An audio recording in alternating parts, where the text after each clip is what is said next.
ថ្ងៃទី15ការកកើតឡើងនៃអ្នកប្រជាធិបតេយ្យខ្មែរជំនាន់ឆ្នាំ1950ដល់ឆ្នាំ1960នៅឆ្នាំ1949បន្ទាប់ពីព្រះមហាក្សត្រព្រះបាទនរោត្តមសីហនុបានរំលាយរដ្ឋសភាគេសង្កេតឃើញថាស្ថាប័ននយោបាយប្រជាធិបតេយ្យខ្មែរចាប់ផ្ដើមមានដំណើរការរកេតរកូតរដ្ឋាភិបាលលោកអៀវកឹកដែលបានត្រូវតែងតាំងនៅថ្ងៃទី20ខែកញ្ញាមានជីវិតតែ9ថ្ងៃប៉ុណ្ណោះព្រោះនៅថ្ងៃទី29ខែដដែលព្រះមហាក្សត្រទ្រង់សពព្រះរាជហឫទ័យដាក់រដ្ឋាភិបាលមួយថ្មីទៀតរបស់លោកយ៉ែមសម្បូរឲ្យជំនួសវិញនៅពេលដែលចលនាអិសរៈកំពុងបែកបាក់គ្នាមេខ្មែរអិសរៈដាបឈួនហៅឈួនមជុលពេជ្របានសុំចុះចូលមកក្នុងជួររាជរដ្ឋាភិបាលនៅថ្ងៃទី1ខែតុលាប៉ុន្តែពុំមែនជាការចុះចូលធម្មតាទេព្រោះរាជរដ្ឋាភិបាលបានសុកចិត្តប្រគល់ខេត្តសៀមរាបទាំងមូលទៅឲ្យមេខ្មែរអិសរៈរូបនេះកាន់កាប់ដោយអំណាចផ្ដាច់ការរបស់គេផ្ទាល់តែម្ដងជាង1ខែក្រោយមកគឺនៅថ្ងៃ8វិច្ឆិកាបារាំងនិងខ្មែរបានចុះហត្ថលេខាទៅលើសន្ធិសញ្ញាមួយដែលទទួលស្គាល់ថាប្រទេសកម្ពុជាជារដ្ឋឯករាជ្យប៉ុន្តែដែលស្ថិតនៅក្នុងសហភាពបារាំងយោងទៅតាមសន្ធិសញ្ញានោះប្រទេសកម្ពុជានៅតែរក្សាសិទ្ធិរបស់ខ្លួនជានិច្ចក្នុងការទាមទារទឹកដីកូសាំងស៊ីនគួរកត់សម្គាល់ផងដែរថានៅពេលមុននេះគឺនៅថ្ងៃទី4ខែមិថុនាឆ្នាំ1949ដដែលនោះបារាំងបានប្រគល់កម្ពុជាក្រោមទៅឲ្យវៀតណាមដោយពុំបានសាកសួរមតិខ្មែរកម្ពុជាក្រោមអ្វីឡើយនេះបើយោងតាមឯកសាររបស់ខ្មែរកម្ពុជាក្រោម8ខែបន្ទាប់ពីការចុះហត្ថលេខាទៅលើសន្ធិសញ្ញាទទួលស្គាល់ថារដ្ឋកម្ពុជាជារដ្ឋឯករាជ្យនៅទីក្រុងប៉ារីសឯនោះវិញគឺនៅខែមិថុនាឆ្នាំ1950និស្សិតខ្មែរមួយក្រុមបានបង្កើតចលនានយោបាយម៉ាកនិយមមួយសមាជិកសំខាន់នៃចលនានោះមានជាអាចលោកអៀងសេរីលោកស្រីខៀវធីរិទ្ធលោកហ៊ូយុនលោកកេងវ៉ាន់សាក់លោកជួនមុំលោកសាឡុតសដែលក្រោយមកមានឈ្មោះថាប៉ុលពតលោកមីម៉ាន់លោកមីផាត់លោករតសាមឿននៅពេលដដែលនោះនៅក្នុងព្រៃប្រទេសកម្ពុជាឯនោះវិញរណសិរ្សរួបរวมគ្នារបស់ខ្មែរអិសរៈប្រកាសថាពួកគេកាន់កាប់1/3នៃទឹកដីកម្ពុជានៅថ្ងៃទី19ខែមិថុនាឆ្នាំ1950នោះតាំងនាមឲ្យរណសិរ្សអិសរៈនិងតាំងនាមឲ្យគណៈកម្មាធិការខ្មែររំដោះប្រជាជនផងដែរសឹងងុកមិញប្រកាសឯករាជ្យខ្មែរតែម្ដង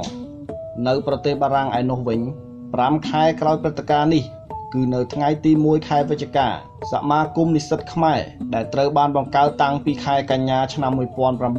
1946បានតែងតាំងលោកវ៉ាន់ម៉ូលីវ៉ាន់ជាប្រធានសូមបញ្ជាក់ថាពីឆ្នាំ1946មកឆ្នាំ1950សមាគមនិស្សិតខ្មែរនេះស្ថិតនៅក្រោមការដឹកនាំរបស់លោកអៀវស៊ីជូវដោយមានលោកយ៉ែមសារ៉ុងជាអគ្គលេខាធិការយោងទៅតាមប្រវត្តិវិទូមួយចំនួនជាពិសេសយោងទៅតាមលោកស្រី Marie Alexandrine Matang ដែលបាននិពន្ធសៀវភៅមួយមានចំណងជើងថា Le Mol Cambodgien លោកអៀវស៊ីជូវគ្រាន់តែជាអ្នកជាតិនិយមសុទ្ធសាធប៉ុណ្ណោះរីឯលោកយ៉ែមសារ៉ុងមាននិន្នាការប្រជាធិបតេយ្យនិយមខ្សែកណ្ដាលចំណែកឯលោកវ៉ាន់ម៉ូលីវ៉ាន់ប្រធានសមាគមនិស្សិតខ្មែរឆ្នាំ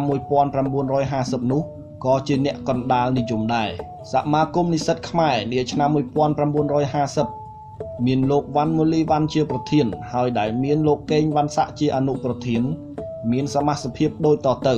លោកស៊ិនខេមកូអគ្គលេខាធិការលោកផូបូពិនអគ្គលេខាធិការរងលោកអ៊ុងប៉ោលេងហេរ៉ាញឹកលោកហូតុងលីបបណ្ណារៈនៅចុងឆ្នាំ1950នោះនៅក្នុងព្រៃប្រទេសកម្ពុជាឯនោះវិញបន្ទាប់ពីការជួបសន្ទនារវាងលោកសៀវហេងមេអិសរៈខ្មែរនិងព្រះអង្គម្ចាស់សុផានុវង្សមេចលនាតស៊ូលាវជាមួយលោកតុងដឹកថាំងតំណាងអង្គការវៀតមិញបកកុម្មុយនីសឥណ្ឌូចិនត្រូវត្រៀមខ្លួនបែងចែកជា3បកដែលមានស្វ័យភាពរៀងៗខ្លួនប៉ុន្តែរក្សាទំនាក់ទំនងគ្នាជានិច្ចនៅពាក់កណ្ដាលឆ្នាំ1950នោះដោយរដ្ឋាភិបាលចេះតែផ្លាស់ប្ដូរជាញឹកញាប់ពេកគណៈបកប្រជាធិបតេយ្យក៏ស្នើសុំឲ្យព្រះមហាក្សត្រដឹកនាំរដ្ឋាភិបាលរបស់ព្រះអង្គផ្ទាល់តែម្ដងនៅទីបំផុតព្រះអង្គក៏ទ្រង់យល់ព្រម ប៉ុន្តែរដ្ឋាភិបាលដែលព្រះអង្គជានាយករដ្ឋមន្ត្រីត្រូវបញ្ចប់បេសកកម្មទៅវិញមួយខែក្រោយមកនៅថ្ងៃទី31ខែឧសភាឆ្នាំ1950ព្រះអង្គម្ចាស់ស៊ីសុវត្ថិមុនីពង្សបានត្រូវតែងតាំងជានាយករដ្ឋមន្ត្រីសូមបញ្ជាក់ថារដ្ឋាភិបាលដែលព្រះមហាក្សត្រព្រះបាទនរោត្តមសីហនុជាប្រមុខមានសមាជិកភាពដូចតទៅលោកតាន់ម៉ៅទេសរដ្ឋមន្ត្រីគ្មានក្រសួងលោកប៉ែននុតទេសរដ្ឋមន្ត្រីនិងរដ្ឋមន្ត្រីការពារប្រទេសលោកវិជ្ជបណ្ឌិតសុនម៉មរដ្ឋមន្ត្រីការបរទេសសាធារណការនិងគមនាគមន៍លោកយុទ្ធស្រុនមហាផ្ទៃលោកអូឈិនហិរញ្ញវត្ថុលោកខួនណៃសេដ្ឋកិច្ចជាតិលោកច័ន្ទណាក់យុត្តិធម៌លោកពីទូដឺម៉ុងតេរ៉ូអប់រំជាតិលោកនីលថ្លែងសុខាភិបាលការងារនិងសង្គមកិច្ចលោកអិនងិនធម្មការរីឯរដ្ឋាភិបាលទី1របស់ព្រះអង្គម្ចាស់ស៊ីសុវត្ថិមុនីពង្សដែលត្រូវបញ្ចប់បេសកកម្មនៅចុងឆ្នាំ1950មានលោកសុនវិនសៃជារដ្ឋមន្ត្រីការពារប្រទេសលោករ៉ៃលមុតសេដ្ឋកិច្ចនិងផែនការលោកអូឈិនហេរញ្ញវត្ថុលោកច័ន្ទណាក់យុត្តិធម៌លោកទឹមកេនសាធារណការនិងគមនាគមន៍លោកពីទូដឺម៉ុងតេរ៉ូអប់រំជាតិនិងយុវជនលោកខួនណៃកសិកម្មលោកនីលផ្លែងសង្គមកិច្ចលោកមីហែលវិចិត្រសិល្បៈលោកសឿនសានការបរទេសលោកជាចិនកុកឧស្សាហកម្មនិងពាណិជ្ជកម្មនៅឆ្នាំបន្ទាប់មកនៅពេលបោះឆ្នោតសភា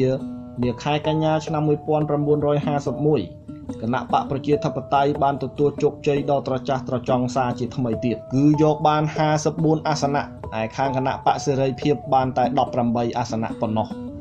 គណៈបករ៉េណូរបស់លោកញឹកជូឡុងនិងលុនណុលបាន2អាសនៈគណៈបកឧត្តរមានជ័យរបស់លោកម៉ៅចយ4អាសនៈគណៈបកហនុមានរបស់លោកយ៉ែមសម្បូរយកតែ1អាសនៈមិនបានផងហើយគណៈបកឯទៀតដូចជាគណៈបកវឌ្ឍនភាពគណៈបកប្រជាជនគណៈបកអ្នកឯករាជ្យក៏ដូចគ្នាអញ្ចឹងដែរនៅថ្ងៃទី12ខែតុលាឆ្នាំ1951លោកហ៊ុយកុនធុលត្រូវតែងតាំងជានាយករដ្ឋមន្ត្រីនៅឆ្នាំ1951នោះនៅប្រទេសបារាំងសមាគមនិស្សិតខ្មែរបានតែងតាំងលោកហ៊ូយុនជាប្រធានរីឯគណៈកម្មាធិការនៅពេលនោះមានជាអាចលោកអៀងសារីសាឡុតសជួនមុំខៀវសំផនកេងវ៉ាន់សាក់